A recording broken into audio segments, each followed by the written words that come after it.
সসটা আপনি বানাচ্ছেন, সসের আপনি দীর্ঘ অনেক বছর যাবত সস বানাচ্ছেন, কিন্তু সস বানানোর পরেও আপনার সসের যে লাইসেন্স থাকা দরকার সে লাইসেন্স নাই, লাইসেন্সের কোনো আবেদন আপনার নাই।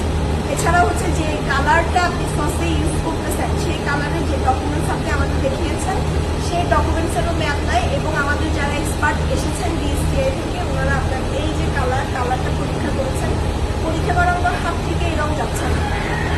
সকল কিছু মিলায় আপনি তো একটা প্রতিষ্ঠানের অনুমতি ছাড়া তাদের লোগো ব্যবহার করছেন, আবার সেটা উৎপাদনের তারিখও দিচ্ছেন, যেমন মেয়াদ উত্তীর্ণের তারিখও আপনি আপনার মন মতো ব্যবহার করতেছেন। এটা আইন অনুযায়ী অবৈধ। আমি আপনাকে কাঠামোগত পরিবর্তনের কথা বলছি না, আপনার কাঠামো বুঝলাম আমি এই অবস্থা, কিন্তু আপনার এখানে যারা সার্ভিস দিচ্ছে মানে যারা ওয়ার্কার যারা তাদের তো আপনার হাইজিন মেনটেন করতে হবে। তাদের পায়ে ময়লা, হাতে মাথায় কোনো ধরনের ক্যাপ, প্রোটেকশন ক্যাপ বা হচ্ছে গ্লাভস কিছু ইউজ করা নেই।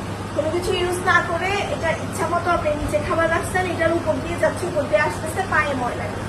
এভাবে কি আপনি খাবার প্রস্তুত করতে পারবেন? ওই পাশে কিছু রাখছেন, মাছি বসতেছেন ওইখানে